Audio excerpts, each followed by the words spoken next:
Assalamualaikum warahmatullahi wabarakatuh. Di sini saya mencoba menjelaskan dari peta konsep mengenai tentang perkembangan emosi sosial dan spiritual peserta didik. Yang perlu kita ketahui pertama kali adalah pengertiannya. Adapun pengertiannya ada 3: emosi, sosial, dan spiritual. Emosi yaitu perasaan yang ada dalam diri setiap individu seperti suka, duka, bahagia, susah, terus seperti kecewa. Nah, itu contohnya. Untuk sosial merupakan perolehan kemampuan berperilaku sesuai dengan tuntunan sosial. Kalau spiritual adalah cita rasa totalitas kedalaman pribadi manusia. Selanjutnya, karakteristik perkembangan emosi sosial dan spiritual peserta didik. Dalam tahapan ini ada 3, yaitu yang pertama dilihat dari emosinya. Dari emosi anak ada beberapa karakter. Yang pertama elicitor, kedua receptor, 3 stage, 4 expression, 5 experience. Nah, kalau dilihat dari segi sosial, biasanya itu anak MI SD itu dibagi menjadi beberapa tahap. Nah, salah satunya di usia 6 sampai 11 tahun ini termasuk kategori industry versus inferiority. Nah, kemudian dari segi spiritual bisa diketahui ada beberapa tahap, yaitu the fairy tale stage atau tingkat dongeng, dimulai dari usia berapa? Usia 3 sampai 6 tahun. Kemudian the realistic stage, yaitu tingkat kenyataan, dimulai dari usia 7 sampai 12 tahun. Kemudian the individual stage terjadi pada masa usia remaja. Kemudian faktor yang mempengaruhi perkembangan emosi sosial dan spiritual peserta didik. Yang pertama, faktor yang mempengaruhi emosi anak diantaranya adalah individu. 2, konflik dalam proses perkembangan. 3, faktor lingkungan.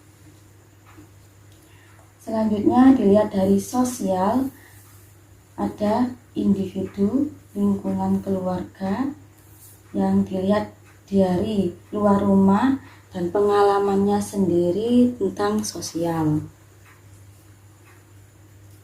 Kemudian spiritual, faktor yang mempengaruhi perkembangan emosi sosial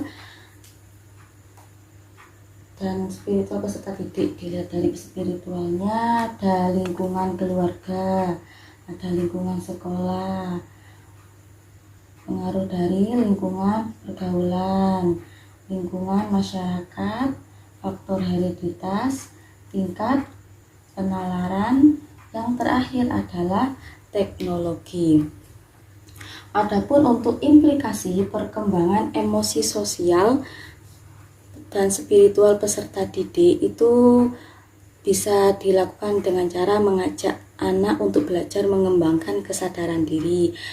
Kemudian bisa lagi dengan belajar untuk percaya diri, memaksimalkan potensi diri. Terus bisa jadi dengan cara mengajak anak untuk berempati kepada orang lain, terus mengembangkan pemahaman dan menerima diri sendiri, seperti itu.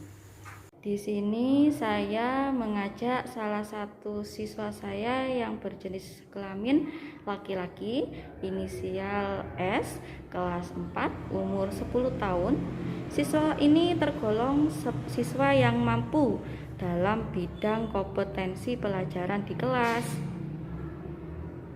Selama berada di madrasah ini, mulai kelas 1 sampai kelas 3 selalu menempati peringkat pertama. Dia sering mendapat nilai tertinggi hampir di seluruh mata pelajaran, termasuk saat pembelajaran akidah akhlak di kelas. Nilai tugas harian maupun penilaian akhir semester selalu mendapat nilai terbaik. Ini dikarenakan dia selalu mendapat dukungan dan dorongan dari keluarga dan juga dari guru-guru di madrasah. Dan ini pun dapat dibuktikan dari hasil wawancara yang kami lakukan sebagai berikut. Baik, Mas S ya, saya mau bertanya sedikit ya. Kalau di rumah, apakah orang tua itu selalu mendukung dan memberi semangat kalau kamu belajar? Iya, Ustaz. Dukungan seperti apa yang diberikan oleh orang tua sampean? Sering sekali ayah pernah bertanya kepada kegiatanku di sekolah.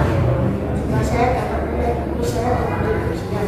Kalau nilai saya jelek, mereka selalu memberi semangat. Apakah ketika di rumah kamu itu belajar sendiri apa belajar dengan guru les? Sendiri dibantu orang tua. Terus kegiatan apa lagi di rumahmu yang didukung orang tuamu selain di sekolah? Mengaji, ya Allah selalu mengangkat dari saya saat mengaji. Kamu suka nggak sekolah di sini? Suka, Ustaz. Apa yang kamu suka belajar di MI Montessori ini? Belajar di sini menyenangkan, gurunya baik-baik, selalu memberi dukungan dan semangat. Ya. Terima kasih atas jawabannya. Sudah selesai pertanyaannya. Dari percakapan yang barusan kami lakukan dapat disimpulkan bahwa siswa saya ini yang berinisial S ini merupakan anak yang tergolong industri, yaitu mampu atau berkompetensi. Ini dibuktikan dari nilai yang selalu dia dapatkan, selalu mendapatkan nilai bagus, dan setiap tahunnya dia mendapatkan peringkat 1. Dan ini dikarenakan dia dapat dukungan dari orang tuanya di rumah dan mendapatkan dukungan maupun semangat dari gurunya di sekolah. Oleh karena itu dia bisa menyelesaikan tugas yang diberikan oleh gurunya di sekolah dengan baik.